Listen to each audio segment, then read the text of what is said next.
پاکستان کے نا جو موجودہ حالات بنے ہوئے ہیں نا،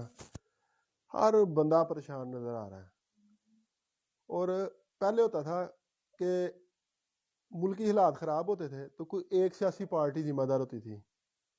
کیونکہ ایک پارٹی کے پاس حکومت ہوتی تھی۔ اور اب جو صورتحال بنی ہوئی ہے، ہر سیاسی پارٹی حکومت میں شامل ہے۔ پیپل پارٹی سندھ میں حکومت کر رہی ہے، پی ٹی آئی کے پی کے میں حکومت کر رہی ہے، نون لیگ پنجاب میں بھی حکومت کر رہی ہے، اور سینٹرل میں بھی حکومت کر رہی ہے، اور مولانا فضل الرحمان صاحب کے پاس بھی کچھ نہ کچھ سیٹیں ہیں، یعنی کہ ہر پارٹی حکومت میں شامل ہے۔ تو اس موجودہ صورتحال کے حوالے سے نا مجھے ایک لطیفہ یاد آ گیا ہے، بہت دیر پہلے پڑھا تھا، تو بالکل عین فٹ ہوتا ہے اس صورتحال میں۔ اچھا، وہ لطیفہ کچھ اس طرح تھا کہ کچھ لوگ نا سفر کر رہے تھے کشتی میں، تو جب وہ سفر کر رہے تھے تو سمندر میں نا طوفان آئے تھے، تو جو مسافر ہوتے ہیں وہ پریشان ہو جاتے ہیں۔ تو جو کشتی کا کیپٹن ہوتا ہے یا ڈرائیور ہوتا ہے نا، وہ مسافروں کو کہتا ہے کہ یار دیکھو، اس طرح کی صورتحال میں میرے استاد نے جو مجھے ایک طریقہ کار بتایا نا بچنے کا، وہ یہی تھا کہ ہر بندہ ہم میں سے اپنے کسی بڑے گناہ کا بآواز بلند اعتراف کرے اور اللہ سے معافی مانگے، تو ہو سکتا ہے یہ طوفان ٹل جائے۔ ان میں سے ایک بندہ اٹھتا ہے جو پہلے نمبر پہ، وہ کہتا ہے یا اللہ پاک مجھے معاف کر دے، میں نے کیا کیا تھا کہ میں ایک غریب علاقہ میں نے ڈھونڈا، ایک گاؤں ڈھونڈا غریب لوگوں کا، میں ادھر گیا، وہاں اعتماد بنایا، ادھر کمیٹیاں ڈالیں اور کمیٹیوں کا پیسہ اکٹھا کیا اور میں فرار ہو گیا، اور دوسرے شہر جا کے میں نے ایک بڑا سا گھر لے لیا، داڑھی رکھ کے حاجی صاحب بن گیا، تو لہٰذا مجھے معاف کر دے۔ دوسرا اٹھتا ہے، وہ کہتا ہے یا اللہ پاک مجھے معاف کر دے، میرا ایک دوست تھا،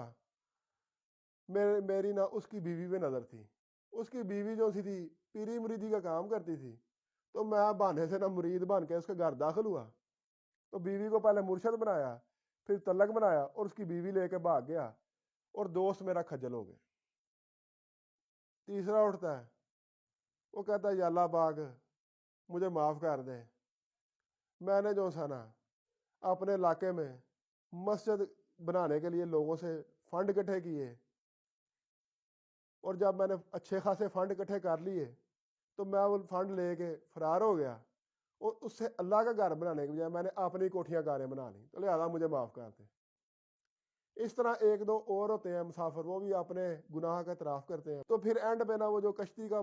کیپٹن ہوتا ہے یا ڈرائیور ہوتا ہے نا، اسے کہتے ہیں جی اب آپ کی باری ہے، آپ بھی اعتراف کرو۔ جو کیپٹن ہوتا ہے نا، وہ کہتا ہے میں اعتراف تو کرتا ہوں، لیکن میں اس سے پہلے ایک بات کہنا چاہوں گا۔ اس نے کہا جی کہہ لو، کیا بات ہے، کیا کہنی ہے؟ اس نے کہا مینوں بھی 30 سال ہو گئے نے کشتی چلاندے ہاں، پر میں ایک نال بغیرتاں دا ایڈا وڈا ٹولا بیٹھیا نہیں ویکھیا کشتی 'چ۔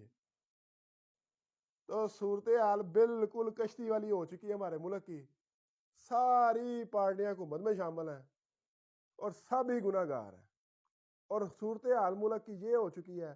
کہ عام بندے کو 2 وقت کی روٹی بھی اب میسر نہیں ہے، اور لوگ بے روزگاری کا شکار ہوتے جا رہے ہیں۔ اور میں یہ کہنا چاہوں گا ان ساری سیاسی پارٹیوں سے کہ خدا را اپنے کوئی گناہوں کا اعتراف کرو، اللہ سے معافی مانگو،